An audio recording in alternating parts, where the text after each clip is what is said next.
जिने हरि कथा सुनी नहीं काना,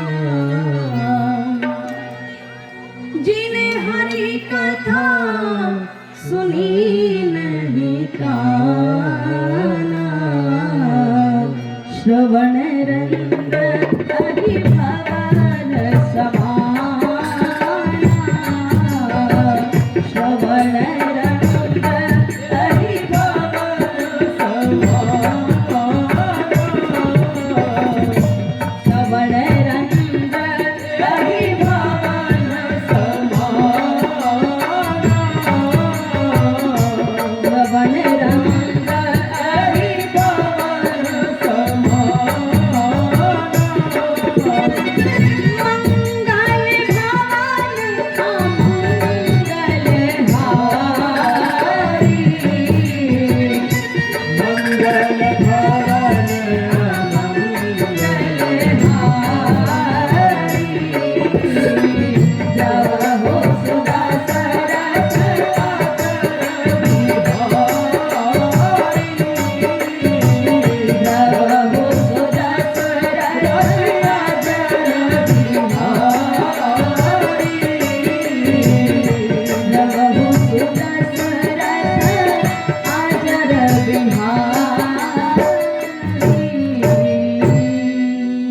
बोले तुलसीदास जी महाराज की, बोले भक्त भगवान की। जिन हरि कथा सुनी नहीं काना,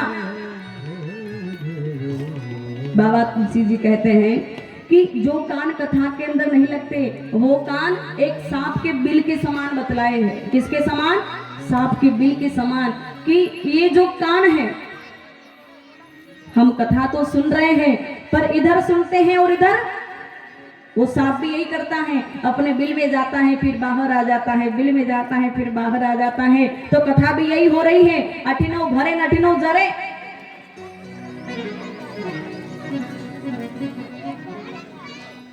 श्रवण रंध्र आई भवन समाना। यारे कथा को एक कान से नहीं, दोनों कान से श्रवण करो।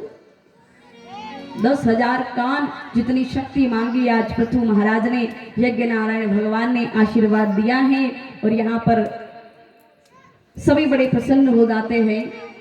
ये इस प्रकार की कथा है उत्तानुपाद राजा के वंश की।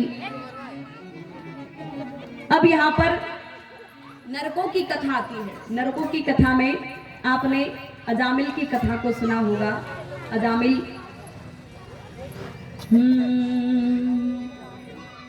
किंचित केवलया भक्ता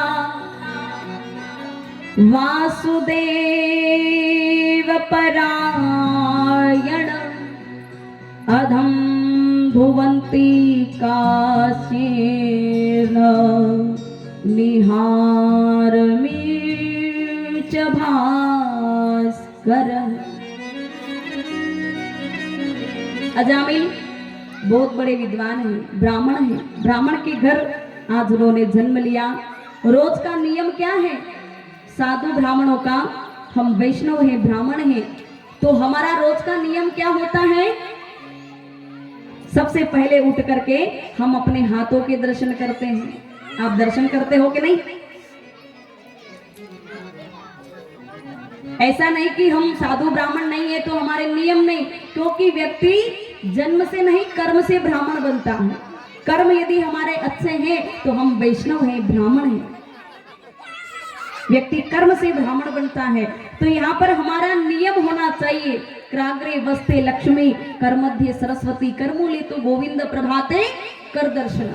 सबसे पहले उठ करके यहाँ पर देखो सरस्वती जी, लक्ष्मी मैया, गोविंद, इनका वास है। यदि आप आपके दोनों हाथों का मिलान करते हो, कभी समय मिलेगा तो बताएंगे, तो यहाँ पर जब आप अपने दोनों हाथों का मिलान करते होंगे तो आपको सुंदर प्रतिमा नजर आती होगी भगवान की। यदि किसी की रेखाएं यदि पूरी सही बनी हो तो उनको नजर आएगी। जिसके भाग्य की रेखाएं प्रबल होती हैं, आपको सुंदर या तो भगवान शंकर की नजर आएगी, या माता जी की नजर आएगी, या गणेश जी की नजर आएगी।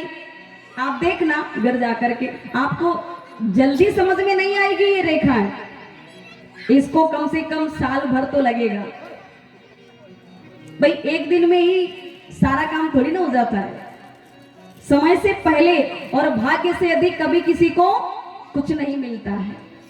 नित्य यदि हम रोज का नियम बना लेंगे, हाथों के दर्शन करेंगे रोज नित्य, अब जिनकी रेखाएं यदि अधूरी होगी तो साल भर 12 महीने 13वें मास के अंदर वो रेखाएं पूर्ण हो जाती हैं। पर हमारे जीवन में नित्य का रोज प्रति अपने हाथों के दर्शन को करने का नियम होना चाहिए। और नियम आपसे हो न हो, पर सबसे पहले उठ करके अपने हाथों के दर्शन कीजिए।